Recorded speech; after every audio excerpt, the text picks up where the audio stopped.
Sveiki, esu dėstytoja Virginija. Mėgstamą darbą dirbu jau 10 metų. Stengiuosi būti geras pavyzdys studentams ir perduoti jiems reikiamas žinias. Domiuosi kalbos kultūra. Dažnai lankausi Valstybinės lietuvių kalbos komisijos svetainėje www.vlkk.lt. Norėčiau jums trumpai papasakoti apie šios svetainės paskirtį, funkcijas ir galimybės. Juk jei moki žodį, žinai kelią.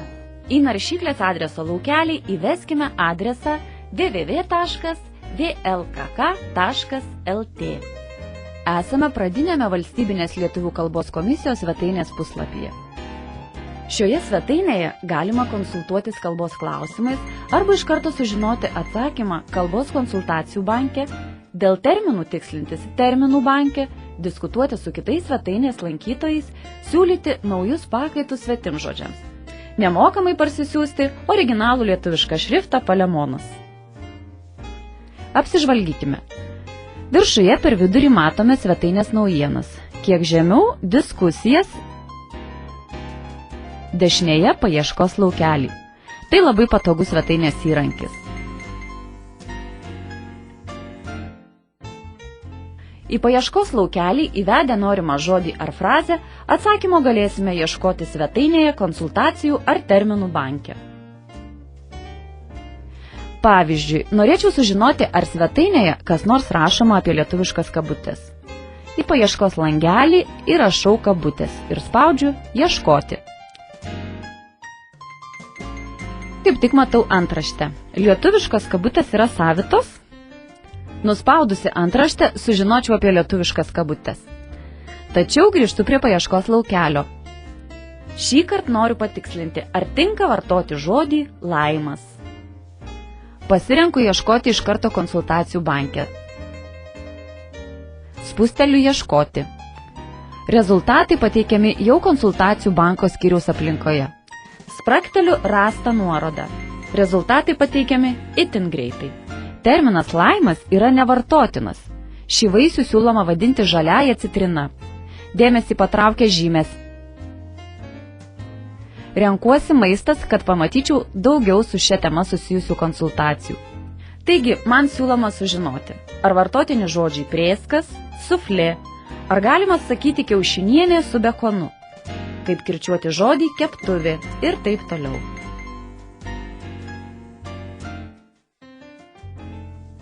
Į konsultacijų banką dar galima patekti per pagrindinį svetainės meniu puslapio kairėje.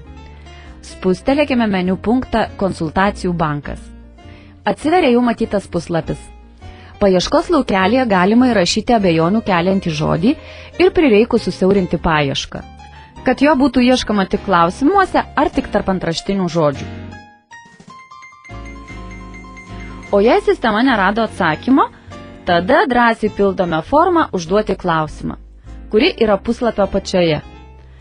Tai reikia įrašyti savo vardą, elektroninio pašto adresą, klausimą ir spustelėti siųsti. Atsakymo elektroniniu paštu galima sulaukti tą pačią ar kitą dieną. Na, grįžkime ir spraktelėkime rastą nuorodą. Taigi, sužinau, kad atvirlaiškis yra taisyklingos darybos daiktavardis. Jei turėčiau komentarų šiuo klausimu, galėčiau juos lietuvių kalbos komisijai surašyti čia pat, nurodžiusi savo vardą, elektroninio pašto adresą, apsaugos kodą. Įrašius komentarą spaudžiama siųsti. Meniu konsultacijų banko skyriuje dar randame skiltis. Ar žinote, kad ir ar tiesa, kad. Čia galima sužinoti tikrai įdomių dalykų. Pasirinkime vieną iš jų ir spraktelėkime pavadinimą. Atveriamas naujas langas su straipsnelių pavadinimais ir trumpais aprašais. Norėdami skaityti visą informaciją, spaudžiame pavadinimą ir skaitome straipsnelį.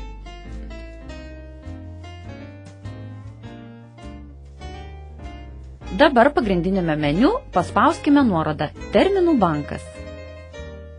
Štai jau esame Lietuvos Respublikos terminų banke. Tai norminių lietuvių kalbos terminų bazė, kurioje galima rasti terminų iš žodynų ir teisės aktų. Čia pateikiamos terminų apibrėžtys, sinonimai, atitikmenys kitomis kalbomis. Įdomu, ar žodis serveris turi lietuvišką atitikmenį. Taigi, į laukelį įvedu šį terminą. Varnele pažymiu, kaip jo ieškoti. Jei rezultatų būtų per daug, galėčiau pasirinkti sritį, statusą, pažymėti, kurias straipsnio dalis rodyti. Dabar iš karto spaudžiu ieškoti. Štai ir paieškos rezultatai. O, jų net 14. Keliauju žemyn. Termino serveris statusas nurodytas kaip teiktinas. Galiu jį drąsiai vartoti. Noriu atkreipti dėmesį, kad neįsidiegę Palemono šrifto, kirčiuotų raidžių nematytume. Užvėrę terminų banko puslapį, grįžkime prie pagrindinio kalbos komisijos svetainės meniu. Spragtelėkime pirmąjį punktą nutarimai. Atveriamas sugrupuotų dokumentų sąrašas. Pastebėjus dominančią nuorodą, tereikia ją spragtelėti. Pavyzdžiui, man įdomios tarties ir kirčiavimo rekomendacijos. Dešiniau esančioje lentelėje matome papildomą tarties ir kirčiavimo rekomendacijų sąrašą. Radę reikiamą nuorodą, pelės žymekliu spragtelėkime ją. Dabar po lentelę matome kalbos komisijos sprendimus pasirinkta tema. Dar vienas naudingas meniu skyrius – didžiosios klaidos. Spaudžiame ir matome pagal kategorijas suskirstytas didžiasias klaidas. Naudojimosi sąrašų principai yra tokie pat, kaip skaitant nutarimus ar konsultacijų banke. Apie tai jau pasakau, nebekartosiu. Tiesiog iš sąrašo pasirinktume kokią nors nuorodą.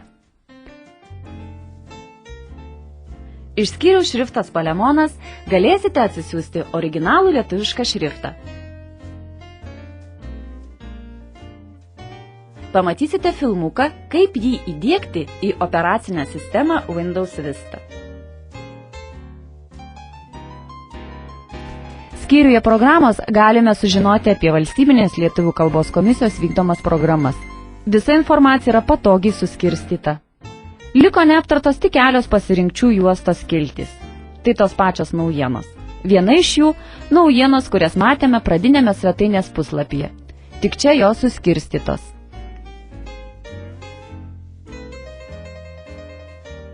Bene aktyviausias svetainės skyrius – diskusijos. Atvėrę jį matome diskusijų temų sąrašą. Jei aktualios temos čia dar nėra, galima ją patiems pasiūlyti. Tai reikia nukeliauti žemiau temų sąrašo ir užpildyti žvaigždutėmis pažymėtus laukelius. Įrašyti vardą, siūlomą temą, apsaugos kodą ir nuomonę. Viską užpildę spaudžiame siųsti.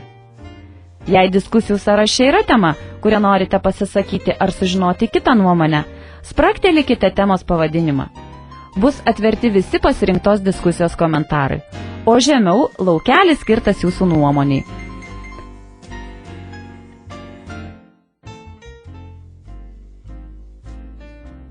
Dabar iš meniu pasirinkime skyrių apie mus. Čia rasime ne tik kalbos komisijos kontaktinius duomenis, bet galėsime sužinoti ir jo struktūrą, istoriją, metų planus, teisės aktus, pagal kuriuos ji dirba. Paskutinis pasirinkimas nuorodos.